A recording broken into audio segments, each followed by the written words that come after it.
Hello दोस्तों, ITI Malhotra YouTube channel में आप सबका स्वागत है।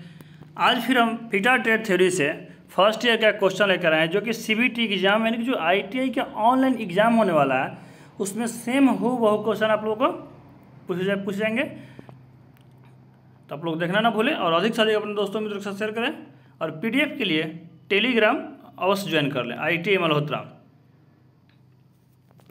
तो हम लोग चलते हैं, आज का पहला क्वेश्चन देखते हैं। देखो क्वेश्चन क्या है कि नरम धातु के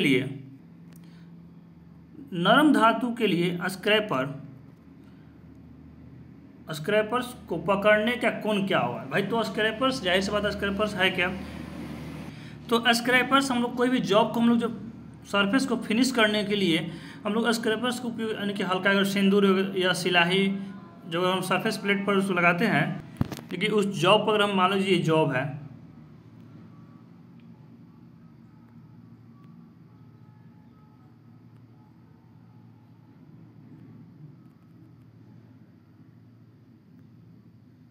ये जॉब, इस जॉब पे हम लोग क्या करना है, ये जॉब है तो इस जॉब को हम लोग अगर कहीं भी देखना होगा कि हाँ कहीं इतना मतलब कहीं भी मेटल है तो हम लोग सिंदूर का प्रयोग करेंगे। सिंदूर जब इसके सरफेस पर लगेगा, जो इसको घिसेंगे तो ऑटोमेटिक यहाँ जहाँ तक मतलब सिंदूर लग जाएगा। तो लगने से क्या होगा, ये पता चलेगा हाँ वहाँ पर मेटल अधिक है। तो उस मेटल को हटाने के लिए हम लोग स्क्रैपर का उपयोग करते हैं। तो जाहिर सी बात है कि जब स्क्रैपर का उपयोग करेंगे तो स्क्रैपर देख लेते हैं थोड़ा, स्क्रैपर होता कैसा है। देखिए यह है स्क्रैपर, क्या है ये वाला, ये स्क्रैपर है।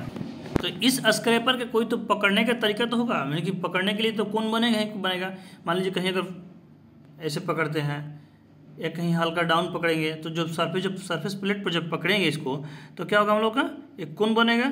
तो वही पूछ रहा है कि नरम धातु के लिए स्क्रैपर को पकड़ने का कोण क्या होता है। तो इसको नोट कर लीजिए आप लोग, नोट कर चलिए कि स्क्रैपर को नरम धातु यानी कि साधारण या कठोर के लिए 30 डिग्री का उपयोग करते हैं।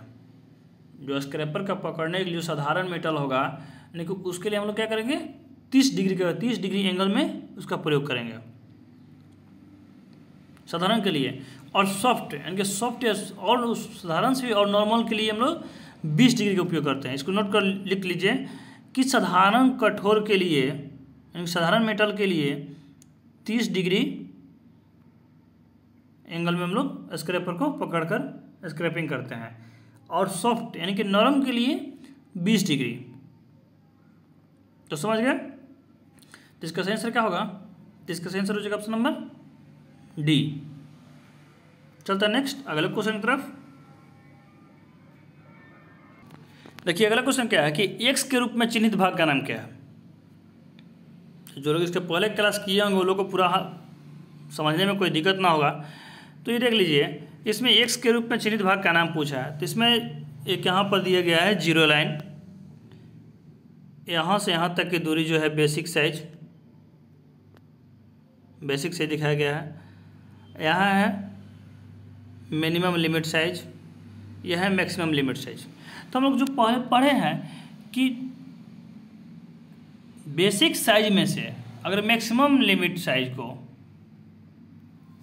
घटा दिया जाए तो क्या होगा, अपर डिवीजन। क्या होगा, अपर डिवीजन हो जाएगा। हम लोग क्या पढ़े हैं कि बेसिक साइज में से मैक्सिमम लिमिट साइज को अगर घटा दिया जाए तो क्या होगा,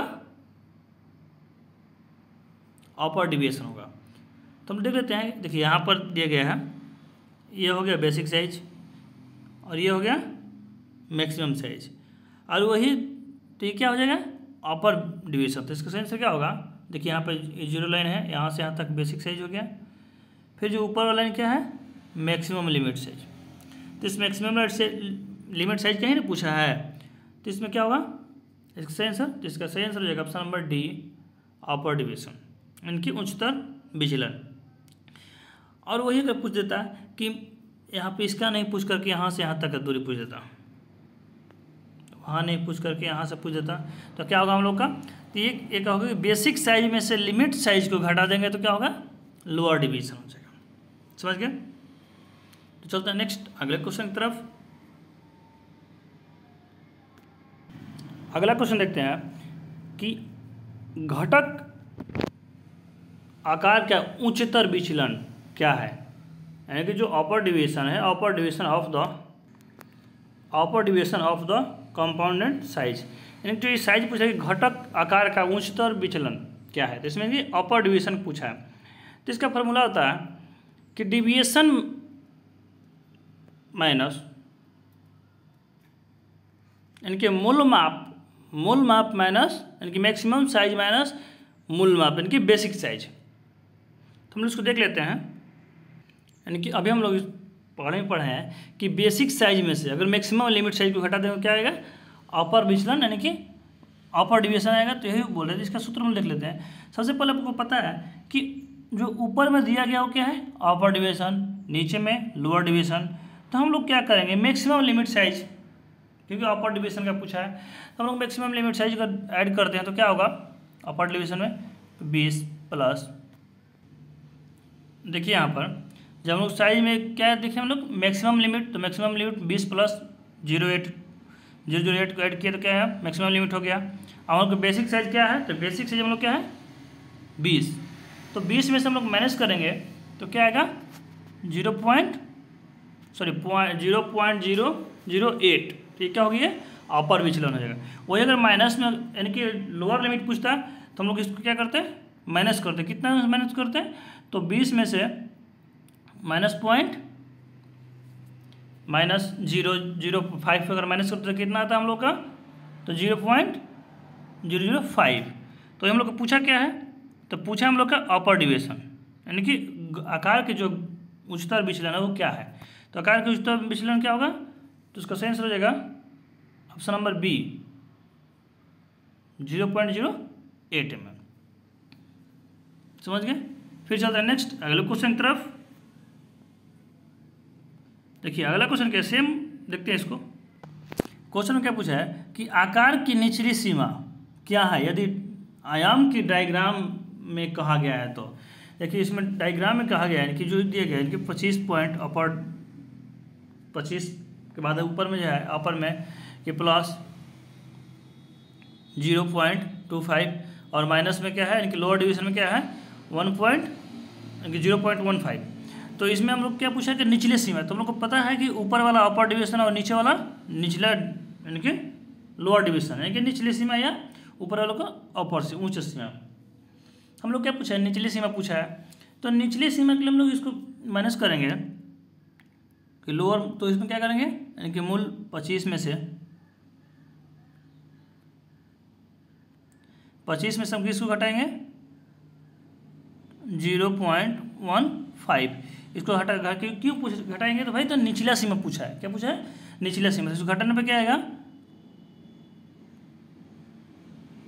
24.85। इसको घटा कर आप लोग देख लीजिएगा 24.85। तो इसका सही आंसर क्या होगा, तो इसका सही आंसर ऑप्शन नंबर ए, यानी कि आकार की जो निचली सीमा क्या है तो 24.85 हो जाएगा। अगर यही अगर अपर डिवीजन पूछता तो 25 को हम लोग ऐड कर देते तो 25.25 हो जाता। तो समझ गए। फिर चलते हैं नेक्स्ट अगले क्वेश्चन की तरफ। देखिए अगला क्वेश्चन क्या है कि x के रूप में चिन्हित जो है चिन्हित क्या है, x के रूप में चिन्हित दिया गया क्या है। तो हम लोग पढ़े हैं कि जो एक अपर में जो बेसिक साइज और मैक्सिमम साइज दोनों के बीच में जो क्या होगा वो उसको हम लोग देखिए इसमें क्या बोल रहे थे हम लोग कि एक जो बड़ा सर्कल है एक छोटा सर्कल है। तो इस दोनों सर्कल को हम देख लेते हैं। इसमें एक जो ये जो छोटा वाला जो सर्कल है ये सर्कल कहाँ मिल रहा है, तो एक ऊपर वाले में और एक छोटा वाला फिर यहाँ से इनकी इस साइज में। तो इस साइज में हम लोग क्या पूछ रहा है कि ये जो x के रूप में चिन्हित भाग का नाम क्या है। तो इसके जो दोनों के बीच में जो गैपिंग है, तो गैपिंग क्या है भाई, वो क्या है, एक अपर डिवीजन है एक लोअर डिवीजन है। तो दोनों के जो अपर डिवीजन और लोअर डिवीजन के बीच में जो होता है उसको क्या बोलते हैं, तो उसे टॉलरेंस बोलते हैं। क्या बोलते हैं, यानी कि एक जो व्हील है यानी कि एक जो राउंड है